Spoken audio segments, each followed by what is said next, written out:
Virgo. This is your full moon and Sagittarius reading, which is happening as we speak. Do take what resonates and leave what doesn't. Thanks for tuning in.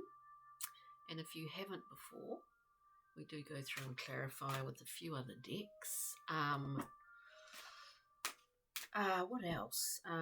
Thanks for all your likes and subscribes. I do appreciate it very, very much. And so let us begin. We've got a storyline coming out here. The initial storyline, which is kind of looking pretty interesting. Wow. There's been a few cards coming up again and again in a lot of the readings. I must say, none of them are in here. So Virgo, let's just have a look. Do check out your ascendant if you know what your ascendant, moon, Venus and Jupiter are in as well. And any titles that stand out, just it's a free-for-all, right? So just go for gold.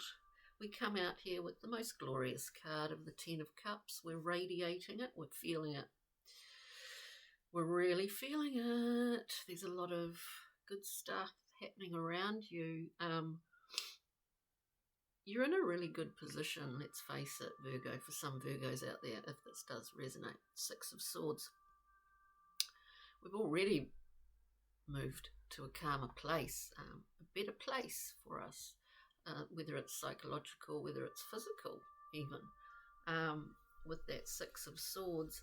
It's almost, I always look at it like an incredible card because it contains, it's suggesting that we have a lot of knowledge about how to action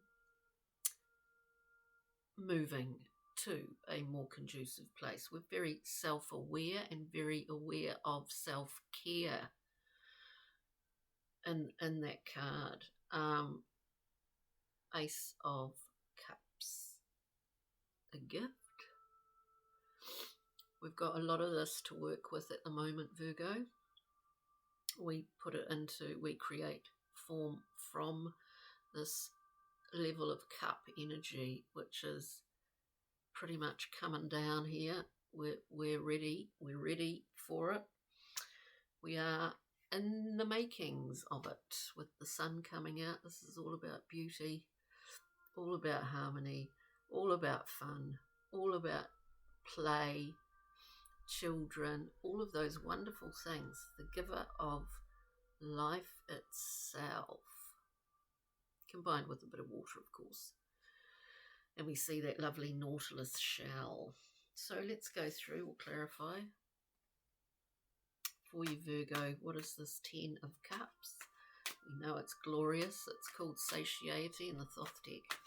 It's about the full expression, satisfaction. Yeah, and it may well be to do with partnerships or contracts, the choices that you've made. We get the Two of Cups, reciprocal, amazingly balanced, amazingly harmonious. The Two of Cups. In itself, it really ultimately is about choice, and it is about the contracts or commitments that we make to other people as well. Beautiful. Six of Swords, please. Period of respite. I often always think, the Six of Swords, it's an invulnerable position to hold. And here we have the Hanged Man. The process of turning off the volume and going inward, the quietude of our external surroundings. We turn off, or the noise of our external surroundings, I should say. We turn off into a state of quietude. And this is where our perspective can change. There can be like a little caterpillar, we turn into a butterfly. I think this is occurring. It may well be in relation to a relationship or your relationships generally across the board. And actually, I would say, with the Strength card coming out, that it has been, and ultimately it usually is, dependent upon your relationship, primarily with yourself first and foremost. Here we understand many things about our own process, our motivations, intentions, ego, all of that.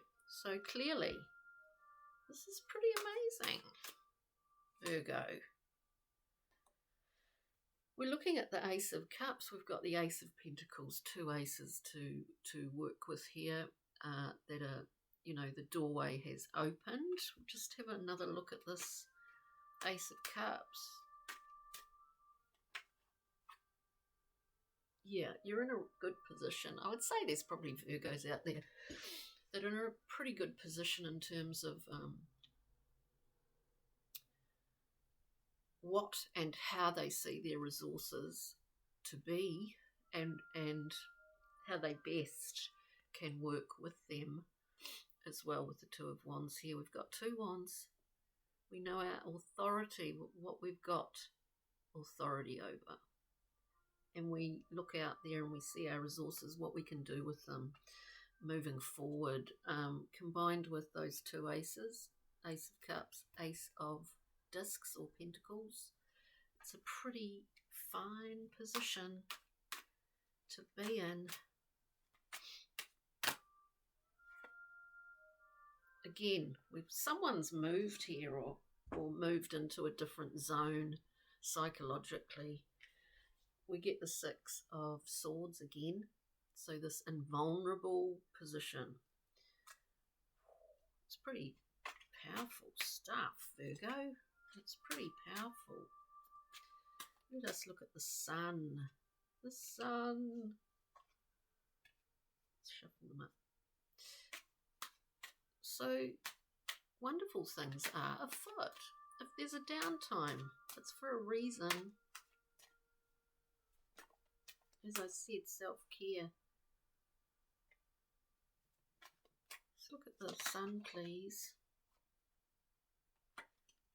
What have we got? I think there's a large level of understanding, your own process. And so what comes from that? Well, a lot of things come from that. And sometimes it feels like it's been a long time coming, Virgo.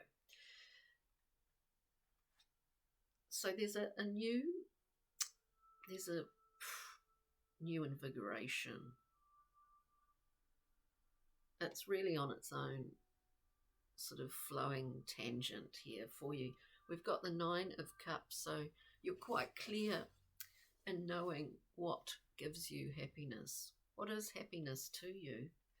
We then have the Nine of Wands. We understand how anchors of defense from the past, these are anchors.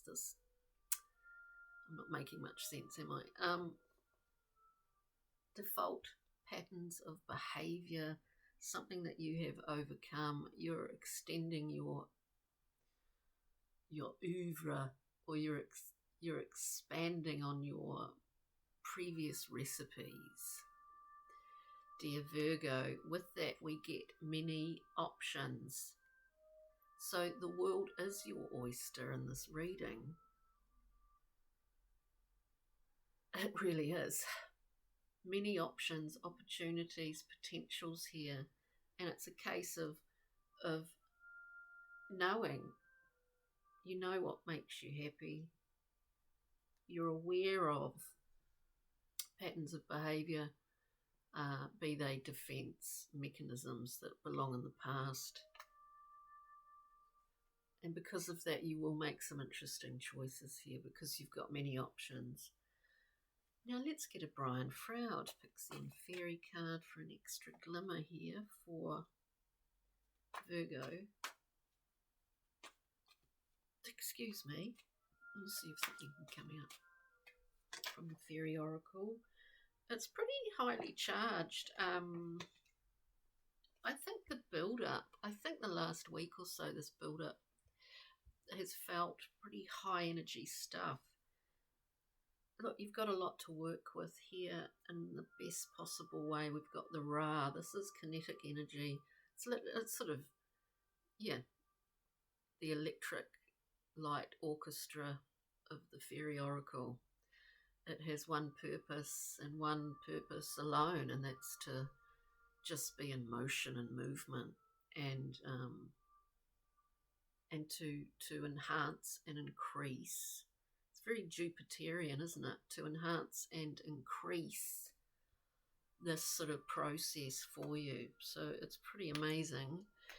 Now, journey map card.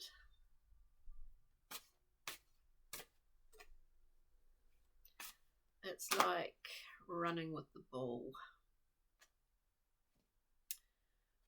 We may have been getting, we've got a couple there, we may have been getting some interesting insights and information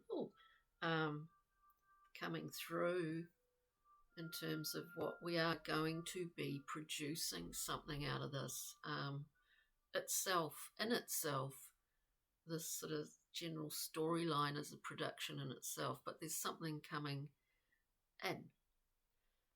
We've got data dreaming, dreamscapes, words, thoughts, images on waking.